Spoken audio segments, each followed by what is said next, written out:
ಗುರುಬ್ರಹ್ಮ ಗುರುವಿಷ್ಣು ಗುರುದೇವೋ ಮಹೇಶ್ವರ ಗುರು ಸಾಕ್ಷಾತ್ ಪರಬ್ರಹ್ಮ ತಸ್ಮೈ ಶ್ರೀ ಗುರುವೇ ನಮಃ. ಸಮಸ್ತ ಗುರುಮಾರ್ಗ ವಾಹಿನಿ ವೀಕ್ಷಕರಿಗೆ ಶಿವಾನಂದ ಜೋಶಿಯ ಅನಂತ ನಮಸ್ಕಾರಗಳು.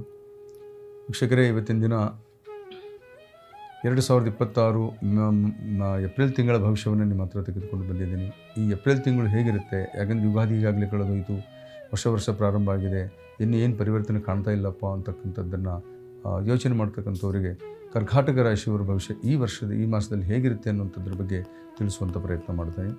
ಈ ಕರ್ಕಾಟಕ ರಾಶಿಯವರಿಗೆ ವಿಶೇಷವಾಗಿ 12ನೇ ಮನೆಯಲ್ಲಿ ಗುರು ಇರೋದ್ರಿಂದ ಸ್ವಲ್ಪ ಗುರುಬಲ ಇಲ್ಲ. ಈ ತಿಂಗಳು ಏನೋ ಒಂದು ಮಾಡಿದರೂ ನಿಮ್ಮಲ್ಲಿ ಬದಲಾವಣೆಗಳು ಕಾಣೋದು ಬಹಳ ಸ್ವಲ್ಪ ಕಷ್ಟ. ಯಾಕಂದರೆ ಗುರು ಅರಮುನಿದ್ರು ಗುರು ಕಾಯ್ತಾನೆ ಅಂತ ಹೇಳ್ತೀವಿ, ಆದರೆ ಇಲ್ಲಿ ಗುರುನೇ ಸ್ವಲ್ಪ ಮುನಿಸಿಕೊಂಡಾಗ ಆದಷ್ಟು ನಿಮ್ಮಲ್ಲಿ ಬದಲಾವಣೆ ಕಾಣೋದಕ್ಕಿಂತಲೂ ನೀವು ಮೌನವಾಗಿರೋದು ಉತ್ತಮ. ಅತಿಯಾದಂಥ ಕಾರ್ಯ, ಯಾಕಂದರೆ ನಿಮ್ಮ ರಾಶಿನೇ ಇರೋದು ಮತ್ತು ಈ ಚಕ್ರ ಅಂದರೆ ಚಕ್ರದಲ್ಲಿರ್ತಕ್ಕಂಥ ರಾಶಿ. ಯಾಕಂದರೆ ಅರ್ಧಚಕ್ರ ಅಂತ ಯಾಕೆ ಹೇಳ್ತೀವಿ ಅಂದರೆ ಗುರು ಹಿಂದೆ ಇದ್ದಾನೆ, ಕೇತು ಮುಂದೆ ಇದ್ದಾನೆ. ಇದರರ್ಥ ಪಾಪ ಮತ್ತು ಪುಣ್ಯಗ್ರಹಗಳ ಮಧ್ಯದಲ್ಲಿ ಸಮಾನಾಂತರವಾಗಿರ್ತಕ್ಕಂಥದ್ದು. ಹಾಗಾಗಿ ನೀವು ಆದಷ್ಟು ನಿಮ್ಮ ಬುದ್ಧಿ ನಿಮ್ಮ ಕೈಲಿರಬೇಕು, ನಿಮ್ಮಲ್ಲಿ ಕೋಪ ಅನ್ನುವಂಥದ್ದು ಕಡಿಮೆ ಮಾಡ್ಕೋಬೇಕು ಮತ್ತು ಗುರು ಹಿರಿಯರು ನಿಂದಿಸುವಂಥ ಕಾರ್ಯದಲ್ಲಿ ನೀವು ಮುಂದುವರಿಬಾರ್ದು. ಗುರುಗಳ ನಿಂದನೆಗೆ ಆಗ್ಬೋದು, ಯಾಕಂದರೆ ನಿಮ್ಮ ಬುದ್ಧಿ ಸ್ವಲ್ಪ ಕೆಟ್ಟು ಹೋಯಿತು ಅಂದಾಗ ಸ್ವಲ್ಪ ಗುರುನಿಂದ. ಯಾಕಂದರೆ ಈ ಕರ್ಕಾಟಕ ರಾಶಿ ಅಧಿಪತಿನೇ ಚಂದ್ರ. ನಿಮ್ಮ ಮನಸ್ಸು ನಿಮ್ಮ ಆಲೋಚನೆಗಳು ತಪ್ಪಾಗಿ ಗ್ರಹಿಸಿ ತೊಂದರೆಗಳಿಗೆ ಒಳಗಾಗುವಂಥ ಪ್ರಯತ್ನ ಆಗಬಹುದು. ಕಾರಣ ಏನಂದರೆ ಈ ನವಪಂಚಕ ಯೋಗ ಅಂತಕ್ಕಂಥದ್ದು ಈ ರಾಶಿಗೆ ಶನಿ, ಕುಜ ಮತ್ತು ಬುಧನಿಂದ ಆಗುತ್ತೆ. ನವಪಂಚಕ ಯೋಗ ಅಂದರೆ 9 ಮತ್ತು 5ರ ಸಂಯೋಗ. ಈ 9, 5ರ ಸಂಯೋಗ ಬಂದಾಗ ಶನಿ ಮತ್ತು ಬುಧ, ಕುಜ ಈ ಮೂರು ಗ್ರಹಗಳು ಆ 9ರಲ್ಲೇ ಇದೆ, ನಿಮ್ಮ ರಾಶಿಯಿಂದ 9ನೇ ಮನೆಗೆ. ಇಲ್ಲಿ ಪಿತೃಗಳಿಗೆ ನೀವು ಶತ್ರುಗಳಾಗುವಂಥದ್ದಾಗುತ್ತೆ. ಇದರರ್ಥ ಗುರು ಹಿರಿಯರ ಮೂಲಕ ನಿಮಗೆ ದೋಷಗಳು ಪ್ರಾಪ್ತಿ ಆಗುವಂಥದ್ದಾಗುತ್ತೆ. ನಿಮ್ಮ ಮನಸ್ಸು ಕೆಟ್ಟು ಹೋಗಿ ಅವರನ್ನು ನಿಂದಿಸುವಂಥದ್ದು ಯೋಗ ಬರುತ್ತೆ, ಅಥವಾ ನಿಮ್ಮ ಕುಲಗುರು ನಿಮ್ಮ ದೈವವನ್ನೇ ನೀವು ವಿರೋಧಪಡಿಸುವಂಥದ್ದಾಗುತ್ತೆ. ಇಂಥ ಒಂದು ಸಮಯಕ್ಕೆ ಅವಕಾಶ ಕೊಡಬೇಡಿ. ತಾಳ್ಮೆಯಿಂದ ಇದ್ದು ಅದನ್ನು ಯೋಚನೆಗೆ ತಗೊಂಡು ನೀವು ಕಾರ್ಯವನ್ನು ಮಾಡಿ. ಹಾಗಾಗಿ ನೀವು ಮಾನಸಿಕ ಪಾಪಗಳನ್ನು ಮಾಡೋದು ನಿಲ್ಲಿಸಬಹುದು ಅಂತ ಹೇಳ್ಬೋದು. ಕಾಯ, ವಾಚ, ಮನಸ್ಸು ಅಂತ 3 ಕ್ರಿಯೆ ಇರುತ್ತೆ. ಕೈಯಿಂದ ಮಾಡುವಂಥ, ಶರೀರದಿಂದ ಮಾಡುವಂಥ ಕರ್ಮಗಳು ಬೇರೆ, ಮನುಷ್ಯನಿಂದ ಮಾಡುವ ಕರ್ಮಗಳ ಬೇರೆ ಮತ್ತು ಮಾತಿನಿಂದ ಮಾಡುವಂಥ ಕರ್ಮಗಳು ಬೇರೆ. ಈ 3 ಕರ್ಮಗಳು ಸಮಾನಾಂತರವಾಗಿರ್ತವೆ, ಎಲ್ಲ ಸಮಾನವಾಗಿರ್ತವೆ. ಯಾವುದರಿಂದ ಮಾಡಿದರೂ ಸಹ ಪಾಪವೇ ಆಗುತ್ತೆ. ಹಾಗಾಗಿ ನೀವು ಯಾವುದೇ ಕ್ರಿಯೆಯನ್ನು ಮಾಡೋದಾದರೂ ಸ್ವಲ್ಪ ತಾಳ್ಮೆಯಿಂದ ಮುಂದುವರಿಸಿ. ಕರ್ಕಾಟಕ ರಾಶಿಯವರು 2ನೇ ಮನೆಯಲ್ಲಿ ಕೇತು ಇದ್ದಾನೆ, ಕೆಟ್ಟ ಮಾತುಗಳನ್ನು ಆಡುವಂಥ ಯೋಗ ಇದೆ. ನಿಮ್ಮ ಮಾತಿನಲ್ಲಿ ಭರಾಟೆ ಜಾಸ್ತಿ ಇರುತ್ತೆ, ನಿಯಂತ್ರಣ ಇರೋದಿಲ್ಲ. ಆ ಮಾತಿನ ಅರ್ಥ ನಿಮಗೆ ಪೂರ್ಣ ಗೊತ್ತಿದ್ದರೂ ಸಹ ಅದನ್ನು ಹೇಗೋ ಬಂದುಬಿಡುತ್ತೆ ನಿಮ್ಮ ಬಾಯಿಂದ, ಅದು ಸಂಘರ್ಷಕ್ಕೆ ಕಾರಣ ಆಗುತ್ತೆ. ಜಾಗೃತಿ ವಹಿಸಿ. ಆದರೆ ಮುಖ್ಯ 2ನೇದು, ಈ ಕತ್ತಿಗೆ ಸಂಬಂಧಪಟ್ಟ ಹಾಗೆ ಏನಾದರೂ ತೊಂದರೆಗಳಿದ್ದವರಾದಿದ್ದರೆ ಸ್ವಲ್ಪ ಗಮನಿಸಿ. ಶೋಲ್ಡರ್ ಅಂದರೆ ನಿಮ್ಮ ಭುಜಗಳು, ಕತ್ತು ಇತ್ಯಾದಿ ಭಾಗದಲ್ಲಿ ಏನಾದರೂ ತೊಂದರೆ ಇರತಕ್ಕಂಥವ್ರು ಹೆಚ್ಚಿನ ರೀತಿಯಲ್ಲಿ ಚಿಕಿತ್ಸೆ ಪಡೆಯುವಂಥದ್ದೊಂದು ಪ್ರಯತ್ನ ಆಗುತ್ತೆ. ಅದಕ್ಕಾಗಿ ವೈದ್ಯಕೀಯ ಉಪಚಾರಗಳನ್ನು ತಗೋಬೇಕಾಗುತ್ತೆ ತಾವು. ಹಾಗೆ ಈ ಕರ್ಕಾಟಕ ರಾಶಿಯವರು ಇದ್ರ ಬಗ್ಗೆ ಗಮನ ಕೊಡಿ. ಬೆನ್ನು ಭಾಗ ಅಂತ ಹೇಳ್ತೀವಿ, ಯಾಕೆಂದರೆ ಈ ಬೆನ್ನು ಅಂತಕ್ಕಂಥದ್ದು ನಿಮಗೆ ಈ ಬೆನ್ನು ಮೂಳೆ ಅಥವಾ ಬೆನ್ನಿನ ಭಾಗದಲ್ಲಿರ್ತಕ್ಕಂಥ ತೊಂದರೆಗಳು ಕೂಡ ಕಾಣುವಂಥದ್ದಾಗುತ್ತೆ. ಜಾಗೃತಿ ವಹಿಸಿ. ಜೊತೆಗೆ ಅಷ್ಟಮದಲ್ಲಿ ನಿಮಗೆ ರಾಹು ಹೋಗ್ತಾ ಇದ್ದಾನೆ, ಯಾವುದೋ ಒಂದು ಅಪಘಾತಕ್ಕೆ ಒಳಗಾಗುವಂಥ ಸೂಚನೆಗಳು ಕಾಣ್ತಾ ಉಂಟು. ಈ ಅಮಾವಾಸ್ಯೆಯ ಅಥವಾ ಹುಣ್ಣಿಮೆಯ ಸಂದರ್ಭ ಅಂದರೆ 30 ಅಥವಾ 17ರ ಸಮಯ 2026ರ ಈ ಏಪ್ರಿಲ್ ತಿಂಗಳ ಈ ಸಂದರ್ಭದಲ್ಲಿ ಸ್ವಲ್ಪ ಅಪಘಾತದ ಒಂದು ಸಂದರ್ಭ ಕಾಣುತ್ತೆ. ಯಾಕಂದರೆ ಶನಿ ರಾಶಿಯಲ್ಲೇ ರಾಹು ಇದ್ದಾನೆ. ಹಾಗಿರೋದ್ರಿಂದ ರಾಹು ಅನಾವಶ್ಯಕ ಪ್ರವಾಸ ಮಾಡುವಂಥದ್ದಾಗುತ್ತೆ. ಆ ಪ್ರವಾಸದಲ್ಲಿ ಸಂಕಟಗಳನ್ನು ಕಾಣುವಂಥದ್ದಾಗುತ್ತೆ. ಹಾಗೆ ವಿಮಾನಯಾನ ಅಂದರೆ ನೀವು ಹಾರಾಟದಲ್ಲಿ ಹಾರಾಟ ಮಾಡ್ತಕ್ಕಂಥವರಾಗಿದ್ದರೆ, ವಿದೇಶದಲ್ಲಿ ಹೋಗುವಂಥವರಾಗಿದ್ದರೂ ಸಹ ಎಲ್ಲೋ ಒಂದು ಕಡೆ ನಿಮಗೆ ಆ ಥರದ ಒಂದು ಘಟನೆಗಳು ನಡೆಯಬಹುದು. ಅಪಘಾತನೇ ಆಗುತ್ತೆ ಅಂತಲ್ಲ, ಅಲ್ಲಿ ಸ್ವಲ್ಪ ಸಂಕಷ್ಟಗಳನ್ನು ಅನುಭವಿಸ್ತೀರ ಪ್ರವಾಸದಲ್ಲಿ ಅಂತ ಹೇಳಬೇಕಾಗತ್ತೆ. ಅದರ ಜೊತೆಯಲ್ಲಿ ನೀವು ಮಾಮೂಲಿಯಾಗಿ ಓಡಾಡ್ತಕ್ಕಂಥ ವಾಹನ ಓಡಿಸುವಂಥವರು ಕೂಡ ಜಾಗೃತಿ ವಹಿಸಿ. ಹಾಗೆ 9ನೇ ಮನೆಯಲ್ಲಿ ಶನಿ ಇದ್ದಾನೆ. ಆದರೆ ಅಪಾಯ ಬರುತ್ತೆ ನಿಜ, ಆದರೆ ಶಾಶ್ವತವಾಗಿ ಅದು ಅಪಾಯ ಉಳಿಯಲ್ಲ.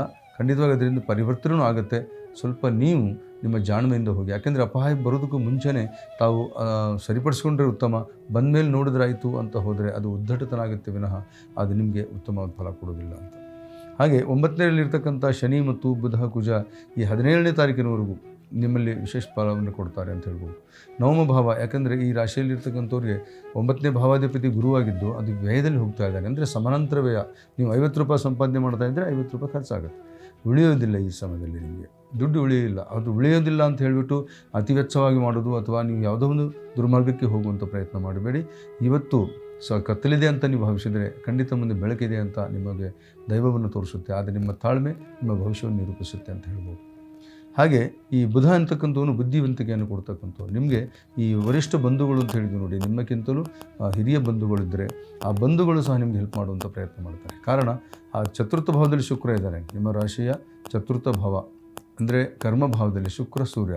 ಅಲ್ಲಿ ಚತುರ್ಥ ಭಾವದಲ್ಲಿ ಸೂರ್ಯ ಇದ್ದುಬಿಟ್ರೆ ದಿಗ್ಬಲವನ್ನು ಕೊಡ್ತಾನೆ. ಸಹಜವಾಗಿ 1ರಲ್ಲಿ ಮತ್ತು 10ರಲ್ಲಿ ದಿಗ್ಬಲವನ್ನು ಕೊಡ್ತಕ್ಕಂಥ ಆ ಸೂರ್ಯ ನಿಮ್ಮಲ್ಲಿರ್ತಕ್ಕಂಥ ನೈಜ ಶಕ್ತಿಯನ್ನು ಹೊರತರ್ತಾನೆ.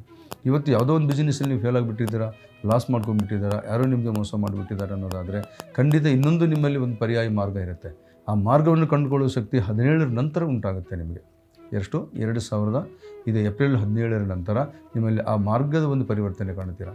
ಆ ಪರಿವರ್ತನೆಯಿಂದ ಹೊಸ ಆಲೋಚನೆ, ಹೊಸ ಒಂದು ಹೊಳಪನ್ನು ನಿಮ್ಮ ಜೀವನದಲ್ಲಿ ಕಾಣ್ತೀರಾ.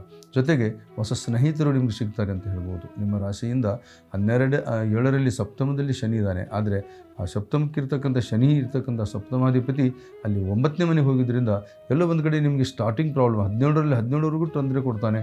ಆದರೆ 18, 19ರ ನಂತರ ಇನ್ನೂ ವಿಶೇಷ ಬದಲಾವಣೆ ಕೊಟ್ಟು ಕೊನೆಯ ತಿಂಗಳ ಕೊನೆಯಲ್ಲಿ ಒಂದು ಆನಂದವಾದಂಥ ವಾತಾವರಣ ಕೂಡ ಕೊಡ್ತಾನೆ ಈ ನಿಮಗೆ ಶುಕ್ರ. ಹಾಗೆ ನಿಮ್ಮ ಬಲಾಬಲಗಳು ಆತ್ಮದಲ್ಲಿ ತುಂಬ ಚೆನ್ನಾಗಿರುತ್ತೆ. ಮತ್ತು ನಿಮ್ಮಲ್ಲಿ ನೈಜತನ ಕಳ್ಕೊಬೇಡಿ ಅಂತ ನಾನು ಹೇಳ್ತಾ ಇದ್ದೀನಿ. ದೈವವನ್ನು ಮರಿಬೇಡಿ. ಜೊತೆಗೆ ಪಿತೃಗಳ ವಿಷಯದಲ್ಲಿ ನೀವು ಸ್ವಲ್ಪ ಜಾಗೃತರಾಗಿರಿ. ಅವರಿಗೆ ನಿಮ್ಮಿಂದ ಯಾವುದೋ ಕೆಟ್ಟ ಆಲೋಚನೆಗಳು ನಡೀಬಾರ್ದು. ನಿಮ್ಮ ಪಾಪಕ್ಕೆ ನೀವೇ ಕಾರಣರಾಗ್ತೀರಾ ಅಂತ ಹೇಳ್ತೀವಿ. ಜೊತೆಗೆ ಅಪಘಾತಗಳ ಸಂಭವ ಇರೋದರಿಂದ ವಾಹನಾದಿಗಳ ಜಾಗೃತಿಯಿಂದ ಓಡಿಸಿ ಅಂತ ಹೇಳ್ತೀವಿ.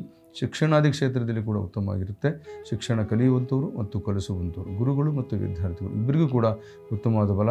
ಆದರೆ ಈ ದ್ವಿತೀಯಾಧಿಪತಿ ರವಿ ಕರ್ಮದಲ್ಲಿ ಇರುವಂಥ ಕಾರಣದಿಂದ ಏನಾಗುತ್ತೆ, ಈ ಧನವನ್ನು ನೀವು ಬರುವಂಥ ಧನಕ್ಕೆ ಅಡೆತಡೆ ನಿರ್ಮಾಣ ಮಾಡೋದು ಕೇತು. ಅಂದರೆ ಕೆಲವು ತಂತ್ರ ಮಂತ್ರ ಮಾಟ ಅಥವಾ ಚರ್ಮವ್ಯಾಧಿ ಅಥವಾ ಮನೋವ್ಯಾಧಿ ಇತ್ಯಾದಿಗಳು ನಿಮ್ಗೆ ಕಾಣುತ್ತೆ. ಸ್ವಲ್ಪ ಶಿರೋವ್ಯಾಧಿ ಅಂತ ಹೇಳ್ಬೋದು, ತಲೆನೋವು ಕೂಡ ಹೆಚ್ಚು ಬರುವಂಥದ್ದಾಗುತ್ತೆ.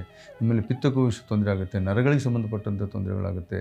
ಕತ್ತು ಅಂತ ನಾನು ಹೇಳಿದೆ, ಕತ್ತಿಗೆ ಭಾಗಕ್ಕೆ ಸಂಬಂಧಪಟ್ಟಂಥ ಯಾವುದಾದ್ರೂ ವಿಕಾರ ಇದ್ದರೆ ಅವರು ಕೂಡ ಭಾಳ ಜಾಗ್ರತೆಯಿಂದ ಅದಕ್ಕೆ ಚಿಕಿತ್ಸೆಯನ್ನು ಪಡೆಯುವಂಥ ಪ್ರಯತ್ನ ಮಾಡಿ ಅಂತ ಹೇಳ್ತೀವಿ. ಆದಷ್ಟು ನೀವು ಯೋಗ ಇರಬಹುದು ಅಥವಾ ಧ್ಯಾನ ಇರಬಹುದು, ಮೆಡಿಟೇಷನ್ ಮಾಡುವಂಥದ್ರಿಂದ ಕೂಡ ನಿಮ್ಮ ಮನೋನಿಯಂತ್ರಣ ಆಗುತ್ತೆ ಅಂತ ಹೇಳ್ತಾ ಕರ್ಕಾಟಕ ರಾಶಿಯವರ ಭವಿಷ್ಯವನ್ನು ಮುಗಿಸ್ತಾ ಇದ್ದೀನಿ. ಆದಷ್ಟು ನೀವು ನಿಮ್ಮ ಹಿರಿಯರನ್ನು ಪ್ರೀತಿಸಿ ಅಂತ ಹೇಳ್ತೀನಿ. ನಮಸ್ತೆ, ಮತ್ತೊಮ್ಮೆ ಭೇಟಿಯಾಗೋಣ.